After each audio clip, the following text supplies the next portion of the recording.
there is a game we are all playing.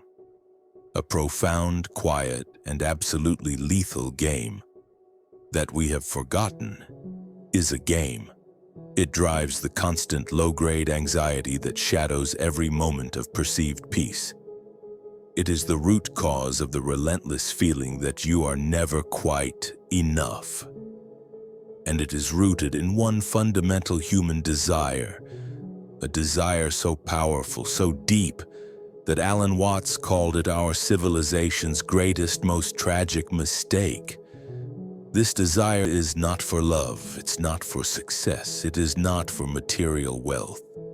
It is the craving for absolute guaranteed permanence, the wish that you could find a place to stand, a fixed identity within yourself, immune to time, where nothing could ever be taken away again.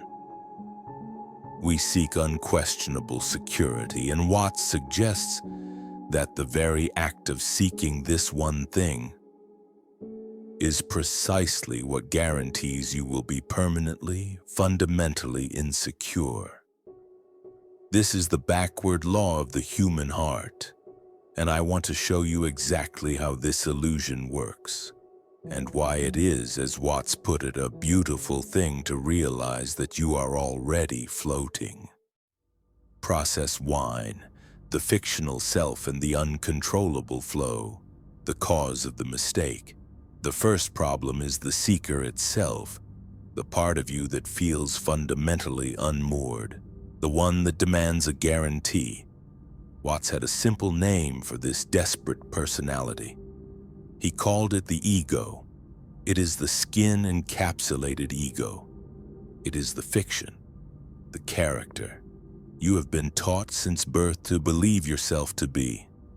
A fixed, separate I that is fundamentally divided from the rest of the universe. This fictional I, this separate self, has a simple, non-negotiable job: survival and permanence. This is a terrible burden, because, as Watts pointed out, what does this separate I have to look out upon? It looks out upon a universe that is, by its very nature, fluid.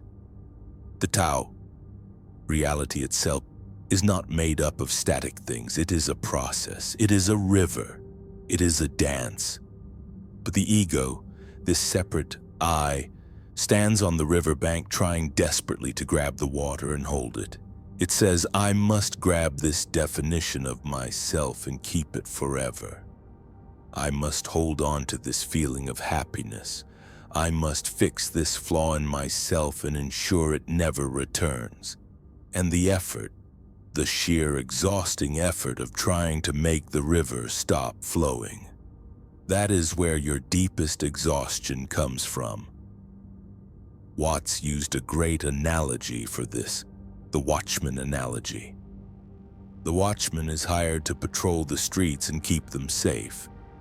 But he realizes if the streets are too safe, he'll be out of a job.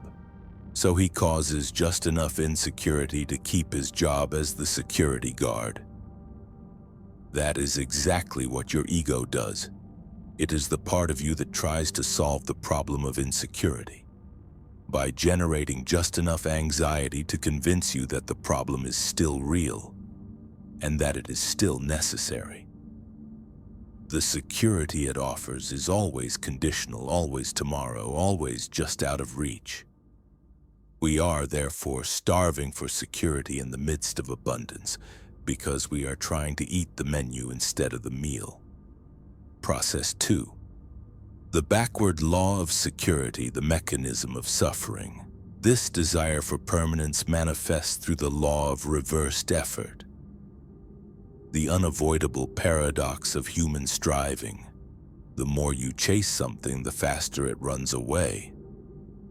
The mistake of seeking security is the same mechanism. When you say, I must be happy, you are telling yourself that you are not happy. The pursuit confirms the deficiency. When you say, I must feel secure, you're confirming that your current state is one of insecurity. The effort to fix yourself is what confirms that you are broken. Watts's most essential metaphor is the one about the water. If you want to hold on to the water in a stream, you must cup your hand gently. The moment you clench your fist and try to grab the water, it squirts out between your fingers, and all you are left with is a fist full of empty tension. Life is the water, and your clenched fist is your ego. The ego believes that life is a war against change. It believes that pleasure is something you must keep, and pain is something you must exterminate. But Watts reminds us, pleasure and pain, the yin and the yang, they are inseparable. To demand the pleasure side only is to ask for a coin that has only one side. It's an impossibility. The moment you desperately seek to hold on to pleasure, it tightens. It becomes strained. It turns into the anxiety about losing the pleasure. That pleasure ceases to be itself and becomes its own opposite, the anxiety of change. The great mistake is the attempt to create a static existence within a dynamic universe. It is like going to the ocean and trying to flatten the waves with a shovel. The waves are the very nature of the ocean. The insecurity is the very nature of life. You cannot win a war against the ocean. You can only drown. Process 3. The art of floating, the turning point and shift in awareness. If the desire for security is the fundamental mistake and the way out is not a new goal, it is a realization, a profound shift in awareness that changes the entire game. It is the realization that you are already floating. Watts contrasted life as a journey where you rush through the present worried about the future, trying to arrive at a fixed security with life as music or dancing. The joy of music is the sound itself, the playing of the notes. You don't dance to get to a certain spot on the floor. The doing is the end.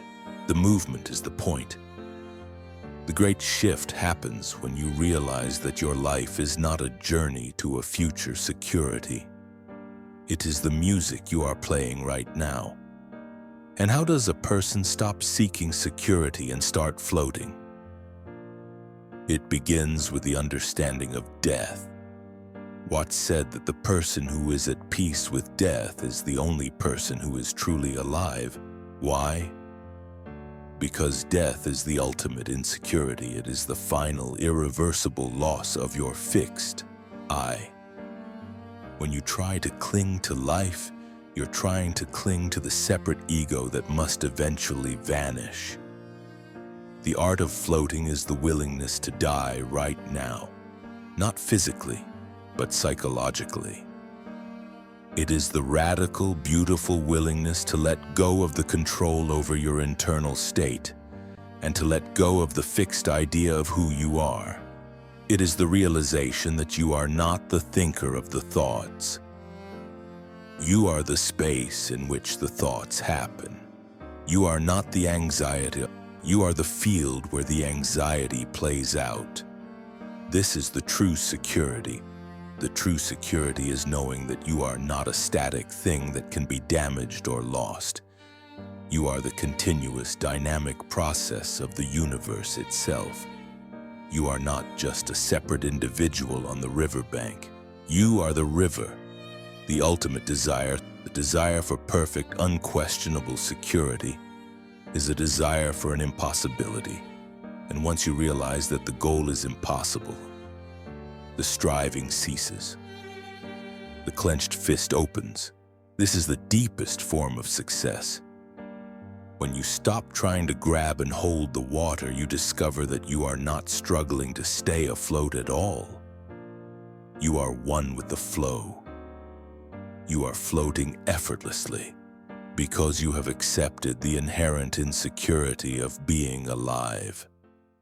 Climax and resolution. Uncertainty is the only certainty. The great mistake was seeking something fixed. The profound freedom is discovering the beauty of the flow. When Watts speaks of waking up, he means waking up to the fact that you are fundamentally, inescapably connected to everything. You are the universe peopling and seeing itself. The ego is the desperate, tiny wave trying to keep its heightened form, terrified of collapsing back into the ocean. But when you realize you are the ocean, you are no longer worried about the fate of the little wave. The ultimate security is not finding a permanent spot where things will never change. The ultimate security is the knowledge that you can handle the change. Because you are the change. It is the radical shift from resisting the flow to participating in it. When the anxiety comes, you don't fight it. You simply let it be there. You realize that this too is the flow. This too is the movement. The final shift is realizing that uncertainty is the only certainty you have ever had. And when you embrace this one certainty, the tension that has run your life begins to dissolve. Not because you fought it, but because you finally stopped giving it the power of your resistance. The most fundamental human desire, the one we mistakenly sought, was for a guarantee of control. The realization is that the guarantee was never necessary. The world doesn't need to be controlled for you to be at peace. You only need to stop trying to control it. You are the universe, momentarily aware of itself and constantly perfectly changing. Your job isn't to fix the world. Your job isn't to fix yourself. Your job is simply to open the hand and allow the flow to move through you. That is the true security.